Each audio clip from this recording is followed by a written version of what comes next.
मैं बहुत अच्छा महसूस कर रहा हूँ। मुझे आज विद्यालय से सम्मानित किया गया। मैंने निरंतर प्रयास किया। गुरुजनों और माता-पिता के आशीर्वाद से आज मुझे ये उपलब्धि मिली। इसके लिए मैं मेरे गुरुजनों और माता-पिता को धन्यवाद देना चाहता हूँ। उनके मार्गदर्शन में मैंने नियमित रूप से पढ़ाई करके आज ये उपलब्धि हासिल की है। सर, मैं सुबह तो स्कूल में 6 घंटे, उसके बाद मैं एक्स्ट्रा क्लास लगती थी स्कूल में बिना किसी फ़ीस के, और फिर उसके बाद सर शाम को हमें बिना किसी फ़ीस के रात में सर्दी के समय यहाँ पर रोक के पढ़ाई करवाते थे, जिसका ये परिणाम है।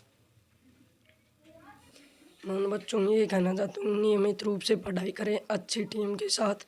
और ग्रामीण परिवेश में भी बहुत से स्कूल हैं जो अपना अच्छा परिणाम दे रही हैं। उसके लिए सभी को अच्छी मेहनत करनी चाहिए और लगातार पढ़ाई करनी चाहिए। नहीं सर, बिल्कुल फ्री पढ़ाते थे। 6 घंटे में पढ़ाते थे, जिसमें हम एक-एक घंटे एक-एक सब्जेक्ट पढ़ते थे। सर, मैं आगे नीट में जाना चाहता हूँ, डॉक्टर बनना चाहता हूँ। स्कूल में बहुत अच्छा अनुशासन है। इसके साथ सर भी हमें बहुत सपोर्ट करते थे और इसके अलावा मेरे माता पिता ने बहुत सपोर्ट किया है और घर पर फुल टाइम मिलता था और स्कूल में भी। इसके अलावा मैं पूरे टाइम टेबल के साथ पढ़ाई करती थी। इसलिए मैं अपने माता पिता और गुरुजनों का बहुत बहुत शुक्रिया करना चाहती हूँ। स्कूल में सर भी बहुत अच्छे से हमारा ध्यान रखते थे और इसके अलावा फुल क्लास से जाती थी। हर महीने में 3 से 4 टेस्ट हो जाते थे। इसके अलावा मंथली टेस्ट भी होता था और फुल एग्ज़ाम भी होता था और हमें वैसे भी सपोर्ट करते थे सर। ग्रामीण क्षेत्र में भी बहुत अच्छी पढ़ाई होती है और यदि हम पूरी मेहनत से पढ़ाई करते हैं तो हमारे माता पिता और अपने गुरुजन सभी साथ देते हैं। इसमें लड़का या लड़की में कोई भेदभाव नहीं किया जाता। बहुत अच्छा सपोर्ट था, कोई किसी प्रकार की कोई दिक्कत नहीं थी, सभी हमें बहुत अच्छे से पढ़ाते थे। मैं मैथ लूँगी और आगे इंजीनियर की पढ़ाई। टाइम टेबल तो फॉलो करना ही चाहिए। इसके साथ हमें पेपर होते हैं जो हमारे सर यहाँ पर करवाते हैं, उसमें भी क्वेश्चनों को देखना चाहिए। उस पे ज़्यादा से ज़्यादा ध्यान देना चाहिए। कितने पर्सन आए हैं उन पे ज़्यादा फोकस देना चाहिए। बहुत ही अच्छा महसूस कर रहा हूँ और मुझे बहुत ही अच्छा लगा और मुझे गर्व है मैं इस स्कूल का स्टूडेंट हूँ और मुझे बहुत ही अच्छा लग रहा है और मुझे बहुत खुशी हो रही है कि मैं इस स्कूल के लिए कुछ करके दिखाया, मेरे माता पिता के लिए कुछ किया मैंने और इस स्कूल के लिए बहुत ही आभार रहूँगा मैं। बहुत ही अच्छा है। मैं और अन्य स्टूडेंट को यही बताना चाहता हूँ कि यहाँ बहुत ही अच्छा निःशुल्क रात में पढ़ाते हैं सर। बहुत ही अच्छा वो है, सारा टीम बहुत अच्छी है। हमारे सब गुरुजन बहुत मेहनत करवाते हैं। हमारे सभी सर बहुत लगन से हमें पढ़ाते हैं और अच्छा हमें सिखाते हैं जी, इस कारण हमें ये इस परिणाम तक पहुँचे हैं। सर, मैं तो सारे टीचर को धन्यवाद बोलती हूँ तहे दिल से, क्योंकि मेरी बेटी इनकी बदौलत ही आज इतना परसेंटेज प्राप्त किया है। मैं फुल संतुष्ट हूँ सर।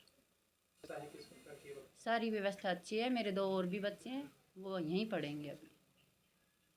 सब इनकी टीचरों की बदौलत है सर। मैंने कभी इनको कहा ही नहीं कि आप पढ़ो। बिल्कुल संतुष्ट हूँ मैं।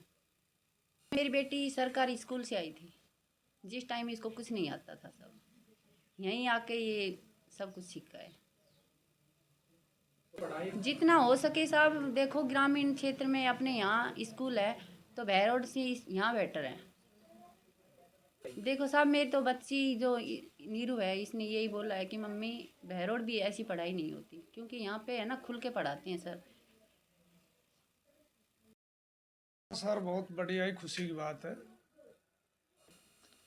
ये सर। अनुशासन तो यानी कि विद्यालय का बहुत ही बढ़िया प्रबंधन है। वैसे घर पर भी पढ़ाई बढ़िया करता था ये और विद्यालय में भी बढ़िया तरीके से गुरुजन पढ़ाते थे। माहौल परिवेश बढ़िया है स्कूल का। ये जो गुरुजी हमारे प्रधानाध्यापक रिंकेश जी हैं, ये बहुत ही बढ़िया आदमी है। बढ़िया तरीक़ा से इनका अनुशासन है और गुरुजी भी बढ़िया तरीक़ा से अनुशासित रहते हैं। हाँ सर, इन्हें जो परीक्षा के टाइम से महीने 2 महीने पहले रखा था अपने पास यहाँ विद्यालय में शाम के टाइम। तो ये पढ़ाते थे, जो भी डाउट बच्चों को होता तो गुरुजी रहते थे, पूछ लेते, डाउट क्लियर कराते थे।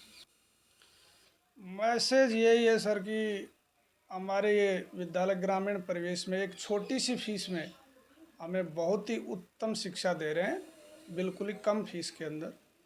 तो ग्रामीण क्षेत्र में सर इतनी हम इन्वेस्ट भी नहीं कर सकते सभी अभिभावकगण।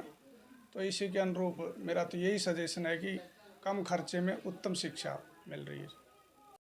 आज विद्यालय ने 2023-24 में जो सर्वोच्च अंक प्राप्त किए हैं विद्यार्थी, उनका आज विद्यालय स्तर पर सभी बच्चों का प्रतिभा सम्मान समारोह का आयोजन किया गया। यह विद्यालय ग्रामीण परिवेश में अल्प सीमित संसाधनों में संचालित है और अल्प सीमित संसाधनों में संचालित होकर ये विद्यालय पिछले विगत 11 वर्षों से अपना गुणात्मक व मात्रात्मक रूप से परिणाम में सर्वश्रेष्ठ ग्रामीण क्षेत्र में अपना स्थान बनाए हुए रखा है। मेरा इस शिक्षा के प्रति एक उद्देश्य है कि मुझे इस ग्रामीण क्षेत्र के विद्यार्थियों की प्रतिभा निखारनी है। जो मध्यम वर्ग के तबके के जो बच्चे हैं, जिन्हें एक वित्तीय स्थिति का जो होता है वो सख्त अभाव होता है, उस अभाव में मैं विद्यार्थियों को बिल्कुल अल्प मात्रा की शिक्षण शुल्क लेकर वह रात्रि को कटकटाती हुई माघ की ठंड में बिल्कुल भी निःशुल्क रूप से उन बच्चों के साथ रहकर, उनके साथ नीचे शयनयान कक्ष में सोकर उनके साथ पढ़ाई कर ये विद्यालय आज उसी स्तर पे कायम है। उसी हिसाब से ये रिजल्ट्स निरंतर गति से लगातार रूप से पिछले 5 वर्षों से सेंटर टॉप देकर ये विद्यालय अपना नाम स्थापित किया हुआ है। मैं आपको बात करूँ विद्यालय में अन्य प्रतिभाओं की, अभी इसी सेशन में इस विद्यालय ने ग्रामीण परिवेश के आंचलिक क्षेत्र में उर्वशी मीणा डॉक्टर ऑफ सुरेंद्र मीणा ने जवाहर नवोदय विद्यालय में सलेक्शन देकर विद्यालय का नाम गौरवान्वित किया गया है। विद्यालय ग्रामीण क्षेत्र में हर प्रकार की एक्टिविटीज़ का संचालन करती है, जैसे वाद विवाद प्रतियोगिता, निबंध प्रतियोगिता, श्रुतिलेख, सामान्य ज्ञान प्रतियोगिता का आयोजन कर बच्चों को जो उच्चतम अंक प्राप्त करता है, सर्वोच्च 3 स्थान प्राप्त करने वाले विद्यार्थियों को हर बार उस प्रतियोगिता के आधार पर सम्मानित करती है और उनके माता पिता को भी सम्मानित करती है। देखिए सर, मैं आपको बताना चाहता हूँ, ग्रामीण जो सेक्टर में ये विद्यालय संचालित है, सभी भौतिक सुख सुविधाओं से उपलब्ध है, सभी भौतिक सुख सुविधाओं से परिपूर्ण है। जैसे मैं बात करूँ कि विद्यालय में हर एक कमरे में डिजिटल प्लाई बोर्ड के माध्यम से पढ़ाई की जाती है। प्रत्येक विद्यालय में सीसीटीवी कैमरे की नज़र से रखकर विद्यालय की रूपरेखा का पढ़ाई के प्रति संचालन किया जाता है, विद्यार्थियों पर नज़र रखी जाती है। विद्यालय की भौतिक सुविधा के आधार पर विद्यालय में वाटर कूलर, ठंडे पानी की व्यवस्था है, ठंडे पंखे की व्यवस्था है। और रही दूसरी बात, परीक्षा में उच्चतम अंक प्राप्त करने के लिए हर विषय अध्यापक अपने चैप्टर वाइज ब्लूप्रिंट के नक्शे के आधार पर टेस्ट का आयोजन अपनी सविवेक प्रतिभा के आधार पर उन टेस्ट का आयोजन करता है और शिक्षक जो यहाँ पे कार्यरत है वो अपने ही आधार पर बच्चों को सम्मानित भी करता है, जिससे बच्चों में उच्चतम कार्य प्राप्त किया जा सकता है। सर 10th में हमारे पास 2023-24 में 22 विद्यार्थी थे, जो सभी विद्यार्थी फर्स्ट डिवीज़न से उत्तीर्ण हुए हैं, जिसमें दिनेश कुमार सन ऑफ श्री बस्तीराम गुर्जर ने government senior secondary school Jainpur वास में सेंटर टॉप किया है, जो मैं आपको विगत बता भी चुका हूँ कि पिछले 5 वर्षों से हम वहाँ सेंटर टॉप किया है। उसके बाद में नीरू डॉक्टर ऑफ रामसन है, जिसने 91.83। उसके बाद में विद्यार्थी हर एक अंक पे अपना परीक्षा परिणाम नीचे आता गया, न कि एकदम से नीचे स्तर पे। गुणात्मक रूप से हर प्रतिशत का हिसाब से रिजल्ट्स बेस्ट है। और तो हमारे पास 30 विद्यार्थी हैं, जिसमें से 22 विद्यार्थियों ने A ग्रेड, 8 विद्यार्थियों ने B ग्रेड प्राप्त कर